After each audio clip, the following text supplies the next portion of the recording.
Corinthians estreia na Libertadores com grande vitória, mas e Renato Augusto, que saiu machucado, problema no joelho, preocupa?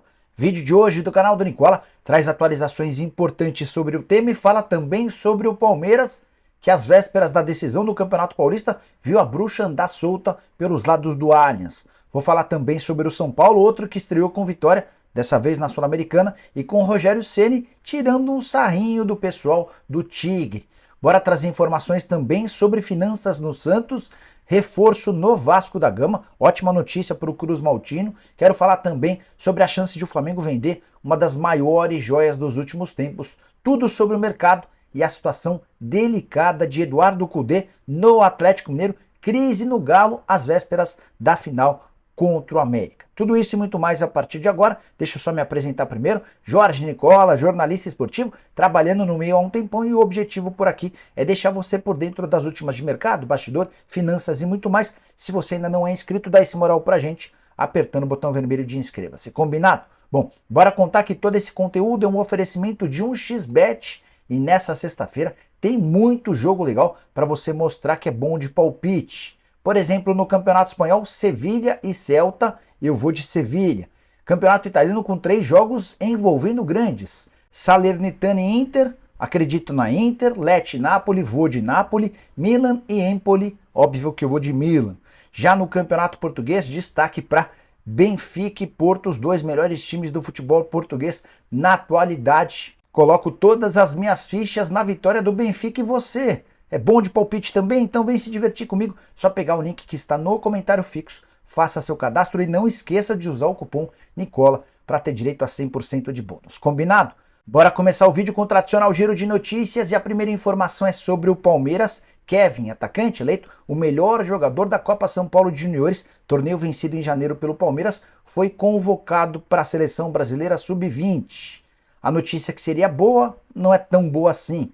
É que o Palmeiras tem blindado o menino enquanto tenta comprar um percentual do Desportivo Brasil. A ideia é não valorizá-lo mais do que ele já está valorizado antes de o Palmeiras ter um percentual interessante dos direitos econômicos. Quero falar sobre Jamerson, lateral esquerdo, que enfim desembarcou em Curitiba. O Paninha, que é empresário dele, fotografou uma imagem dos dois embarcando ainda em São Paulo. Os dois já chegaram a Curitiba, onde o Jamerson passa por exames médicos e assina contrato com o Coxa. Quero falar também sobre Raniel, ex-atacante do Santos, do Vasco, entre outros clubes, e mais novo reforço de um time da segunda divisão chinesa. Ele vai atuar pelo Qingdao West Coast. Imagino que seja assim que se fala. Quero falar também sobre Jürgen Klopp, o técnico do Liverpool, brincou com o Lucas Leiva. Eles têm uma relação bem bacana dos tempos em que o Lucas era atleta dele no próprio Liverpool. Lucas tem planos de ser técnico. O Klopp aposta que o Lucas Leiva fará enorme sucesso na carreira, mas aconselhou o brasileiro a não começar a trabalhar por aqui. A fama de demissão dos técnicos brasileiros, demissões muito rápidas, já chegou aos ouvidos de Jürgen Klopp. Para fechar o giro de notícias, contar que Marcelo Bielsa deve ser anunciado nos próximos dias como novo técnico da seleção uruguaia. Um argentino de trabalhos muito bem falados, estruturados, à frente de uma seleção uruguaia com bons talentos. Acho que pode dar boa coisa. E você? Use o espaço para comentário para dizer o que você pensa, beleza? Bora falar agora sobre o Flamengo, que tem um jogador recém-promovido da base para o profissional na mira do Arsenal. Eu me refiro a Matheus Gonçalves. Antes de trazer mais detalhes dessa informação, deixa eu só resgatar um papo que eu tive recentemente com o Dorival Júnior.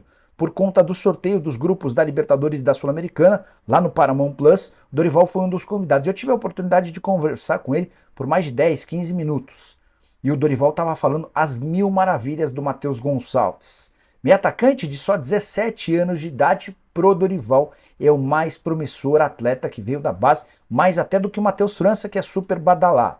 E corroborando com as palavras do Dorival, é que vem a notícia: o Arsenal da Inglaterra, o líder do campeonato inglês, dirigido por Mikel Arteta, está de olho no Matheus Gonçalves e promete uma proposta nos próximos dias. A ideia é levá-lo para a Inglaterra assim que for possível por conta da idade. Jogador cuja multa rescisória é de 550 milhões de reais. Ele se tornou recentemente o terceiro atleta mais jovem a marcar um gol pelo time profissional do Flamengo. Foi na vitória contra o Resende. Esse jogador tem 7 partidas e 2 gols pelo time principal. Esteve recentemente numa lista do jornal The Guardian dos 60 atletas jovens mais talentosos do mundo. Quero falar agora sobre o Vasco. Ótima notícia para o torcedor cruzmaltino. Marlon Gomes, cujo contrato se encerra em dezembro de 2024, outro super badalado aos olhos de clubes europeus, decidiu que quer renovar com o Vasco. Essa declaração foi dada ao GE. Ele disse o seguinte, abre aspas, sobre a renovação é algo que eu desejo e deixei bem claro que o meu sonho é jogar a Série A. Quero ficar no Vasco por mais algum tempo ainda, mas deixo a renovação com o meu representante, que vai ver o que é melhor para o Vasco e para mim. Negociação está encaminhada. Já existe um acordo praticamente, por enquanto é um acordo verbal, ele não se transformou num acordo assinado, porque resta que as partes coloquem tudo no papel. Mas a tendência é que o Marlon Gomes tenha um bom reajuste salarial e passe a ter uma multa rescisória bem mais ampla, além da extensão do contrato, que já passa a ficar num período curto. Marlon Gomes, que foi um dos grandes destaques da seleção brasileira durante a conquista do Sul-Americano Sub-20 no início da temporada, embora depois que voltou da seleção ele acabou se contundindo e teve muita dificuldade em jogar no Vasco da Gama de Barbieri. Só para arrematar sobre o assunto, o Vasco, além de estender o contrato, aumentar o salário e aumentar a multa, também está comprando mais 15% dos direitos do Marlon Gomes que pertencem ao Nova Iguaçu. Nova Iguaçu vai ficar com outros 15% e o Vasco terá o restante do percentual de ouro na possibilidade de uma valorização e de uma venda futura extremamente interessante. Quero falar sobre crise no Atlético Mineiro. O Galo estreou na fase de grupos da Libertadores nessa quinta-feira em casa e perdeu para o Libertad por 1-0. Logo aos 9 minutos, Diego Gomes marcou o gol do time paraguaio. Restante do jogo, apesar da pressão, o Galo não conseguiu nem sequer chegar ao gol do empate. E o clima nos vestiários, especialmente na entrevista coletiva de Eduardo Cudê, não poderia ser pior. O treinador argentino estava revoltado, entre outras coisas, porque foi atingido por um copo de cerveja atirado por um torcedor do Galo. Ele disse que não aceita esse tipo de coisa, especialmente numa primeira rodada de Libertadores da América, o primeiro insucesso dentro de casa. Mas não parou por aí. Cudê criticou a atuação dos 4Rs, os investidores, que colocam dinheiro no Atlético há bastante tempo, fazendo uma série de lembranças. Primeiro ele contou que o Felipe, ex-zagueiro do Atlético de Madrid, e o Gilberto, lateral direito hoje no Benfica, eram promessas quando da sua contratação. O Galo havia assegurado que esses caras seriam contratados. Depois que ele fechou com o Atlético, o Galo disse não ter dinheiro para fazer essas aquisições e precisou recorrer, por exemplo, a Lemos e Saravia, com participação do Cudê. O técnico argentino precisou entrar no circuito e implorar para que esses jogadores pudessem fechar e de graça ou com um custo bastante baixo. O filme atual no Atlético é parecido com o que o Cudê viveu no Internacional. Dá uma olhada nas declarações, abre aspas. Estou todos os dias pedindo para trazerem 4 jogadores de graça e pedindo, por favor, aos investidores que tragam um volante, porque só tínhamos um. Tivemos que pedir por favor. Ele acrescenta. Os investidores disseram que pode acontecer investimento em junho. E eu perguntei, como vamos chegar até lá?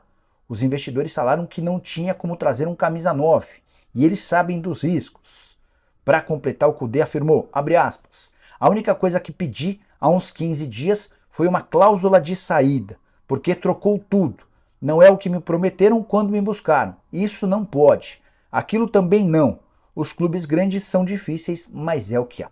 Só para explicar essa última declaração, que é para mim a mais importante. O Cudê deixou no ar a informação de que, irritado com as promessas não cumpridas pelos dirigentes do Galo, já começa a preparar a possibilidade de deixar o clube.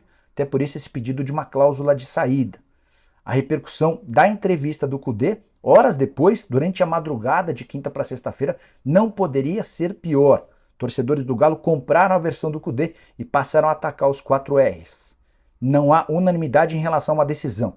Tem gente entre os 4Rs que é a favor da dispensa do técnico, mesmo às vésperas da decisão do Campeonato Mineiro. Os times se enfrentam no próximo domingo e o Galo carrega a vantagem da vitória no jogo de ida. A tendência é que o Cudê continue, mas se a minoria dentro desse conselho de política do Galo conseguir convencer os demais de que o Cudê merece ser dispensado, a gente pode ter reviravolta. Prometo ficar de olho nessa história. Combinado? Quero falar agora sobre a estreia do Corinthians na Libertadores, bem mais calma e tranquila do que a do Atlético. Vitória por 3-0 contra o Liverpool no Uruguai. Primeiro tempo foi ruim, O Corinthians não conseguiu ser superior a um fraco adversário, mas no finalzinho da etapa inicial, graças a um gol de cabeça do Balbuena, o Corinthians se recolocou na frente, e a partir daí mudou a estratégia do jogo. Etapa final com o Liverpool partindo para o ataque, o Corinthians tendo muito espaço para os contra-ataques, foi quando saíram mais 2 gols do Roger Guedes. Tudo perfeito, exceto pela contusão do Renato Augusto. Aos 11 minutos do primeiro tempo, praticamente sozinho, ele levou a mão ao joelho, o mesmo joelho que havia o deixado de fora durante os últimos 32 dias. A imagem é forte do Renato Augusto chorando, sendo consolado por jogadores, sendo substituído, mas depois do jogo, nos testes feitos dentro do próprio vestiário, a notícia é reconfortante. O próprio Renato Augusto disse na saída do estádio o seguinte, abre aspas, estou triste, me preparei bem, me recuperei bem, agora é ter paciência. Menos mal que não foi nada muito grave. Pelo menos ligamento a gente viu que não foi. Isso já tira um peso. Agora é esperar os exames para saber realmente o que aconteceu. Como é que o Corinthians pôde diagnosticar que não é nenhum problema com o ligamento? Fizeram aqueles testes clínicos básicos, né? De barulho, de encaixe do joelho e perceberam que não é nada com o ligamento. O ligamento é aquela cirurgia que te tira de 6 a 8 meses. Menisco, um entorse, a gente vai descobrir a partir do momento em que ele voltar ao Brasil e passar por exames médicos, quem sabe ainda durante essa sexta-feira, mas a notícia não é das piores. O Renato Augusto não ficará de fora do Corinthians por meses e mais meses. Bora falar agora sobre o São Paulo, outro que venceu, não na Libertadores, mas na Sul-Americana. O tricolor sofreu demais no primeiro tempo contra o Tigre. O time argentino foi bem melhor do que o São Paulo e o Rafael fez boas defesas para segurar o 0 a 0. No segundo tempo, o Rogério Ceni fez mudanças no posicionamento do time e o tricolor, depois do gol do Herisson, acabou tendo muitos espaços. O Herisson, ex-jogador do Botafogo, acabou marcando os 2 gols da vitória por 2 a 0. Que dão algum conforto e tranquilidade, especialmente depois do caos pelo qual passou o São Paulo nos últimos dias, com várias tretas do Rogério Ceni com os atletas. Mas o que mais me chamou a atenção nessa partida foi a repetição de perguntas de jornalistas argentinos ao Rogério Ceni depois da partida sobre o episódio de 2012. Só para quem não ligou a data ao acontecimento, final da Sul-Americana, vitória do São Paulo por 2 a 0 no primeiro tempo, não houve o segundo tempo. O Tigre se meteu numa baita confusão com os seguranças do São Paulo e se recusou a estar na etapa final. Dias depois, a Conmebol declarou o São Paulo campeão e desde então os times não se enfrentaram. Rogério respondeu a pelo menos 5, 6 perguntas de jornalistas argentinos sobre o tema e ele tentou ser bastante educado, afirmando, por exemplo, que o time do Tigre hoje é melhor do que aquele, assim como o São Paulo daquele tempo, de 2012, era melhor do que o atual. Dá uma olhada na declaração do Rogério Ceni, abre aspas. Em 2012, tínhamos uma equipe superior ao Tigre. Hoje é mais parelho. Não sei o que aconteceu no caminho do vestiário, às vésperas do intervalo. Ele completa. Não sei se foram jogadores do Tigre que agrediram os seguranças do São Paulo ou o contrário. Mas acho que se o Tigre voltasse ao campo, sairia o 3º e o 4º gol. E aí, o Ceni acabou com qualquer discurso ou polêmica. Os argentinos queriam dizer que haveria a possibilidade de o Tigre reverter o resultado, que se houvesse o segundo tempo, o jogo poderia ser outro. Rogério Ceni disse não, pelo contrário. O time do São Paulo era muito melhor do que o do Tigre na oportunidade, era um time argentino que só batia e teria tomado o 3º, talvez até o 4º gol. E você lembra daquele jogo? Concorda com o Rogério Ceni? Use espaço para comentário e diga o que você pensa. Combinado? Bora falar agora sobre o Santos, especialista em contratar mal e demitir funcionários e treinadores. Gestão do Andrés Rueda, embora com queda vertiginosa das dívidas, do ponto de vista de escolha de contratações, foi uma negação. O relatório do Conselho Fiscal apresentou em detalhes isso que eu estou falando. Quer ver? O Santos havia contratado em 2021, primeiro ano da era Andrés Rueda, 12 reforços. No segundo ano, temporada passada, foram 13 reforços. A diferença é que no primeiro ano, com esses 11 reforços, o Santos havia gastado 11 milhões de reais. Primeiro ano, com 12 reforços, o Santos havia gastado 11 milhões de reais. No segundo ano, com 13 reforços, foram 63 milhões de reais. Um aumento de 428% no custo das contratações. Ah, Nicola, mas e se as contratações forem boas, o gasto é justificável, certo? Certo. Mas é importante lembrar que dos 25 jogadores contratados pelo Rueda, desde que ele se tornou presidente, só 8 seguem no clube. 17 já foram embora, numa clara demonstração de que não vingaram. Separei os nomes, dá uma olhada nessa lista. Jandrei, Danilo Boza, Emiliano Velasquez, Moraes, Zanocelo, Galvão, Lacava, Marcos Guilherme, Léo Batistão, Tardelli, Auro, Maranhão, Bruno Oliveira, Ricardo Goulart, Luan, Angulo e Johan Júlio. Aí é difícil defender o presidente do Santos. Ou não? Você vai tentar? Use espaço para comentário e emita a sua opinião. Beleza? Bora fechar o vídeo para falar sobre o Palmeiras. Que semana para o Palmeiras, hein? Além das 2 derrotas, algo absolutamente incomum na história recente do Verdão, sob o comando do Abel. Derrota na partida de ida do Campeonato Paulista para o Água Santa, derrota com o time reserva diante do Bolívar, não bastasse tudo isso, e uma série de contusões tem preocupado. Primeiro foi o Piquerez, confronto contra o Água Santa, teve um entorse no joelho e não deve voltar antes de 6 a 8 semanas, são quase 2 meses sem um lateral esquerdo de extrema importância. Já no jogo contra o Bolívar foi a vez do Mike se contundir. Ele sofreu uma entrada forte de um adversário, nem falta o árbitro marcou. E essa entrada resultou num entorse no tornozelo.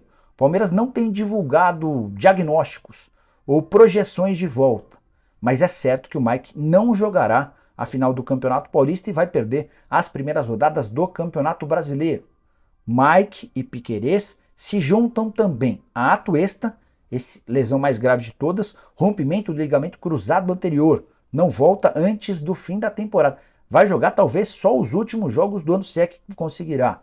Tem também o Tabata que se recupera de uma lesão muscular. Essas 4 baixas para a final contra o Água Santa, e a fase em relação a contusões anda tão ruim que até o Merentiel, que ainda segue ligado ao Palmeiras e está emprestado ao Boca Juniors, se contundiu nessa quinta-feira. Ele é reserva do Boca Juniors, reserva do Benedetto. E ele entrou e 9 minutos depois precisou sair. Ele trombou com o goleiro adversário no empate em 0 a 0 do Boca Juniors com o Monagas na Argentina. A lesão, ou esse choque, acabou resultando numa lesão na panturrilha e o Merentiel precisou ser substituído. 12º jogo do uruguaio com a camisa do Boca, até agora 2 gols e mais 2 assistências. E você curtiu o vídeo? Deixa like, se inscreve no canal. A gente se encontra de tarde com mais vídeo. Tem programa do Nicola à noite. Abraço, tchau!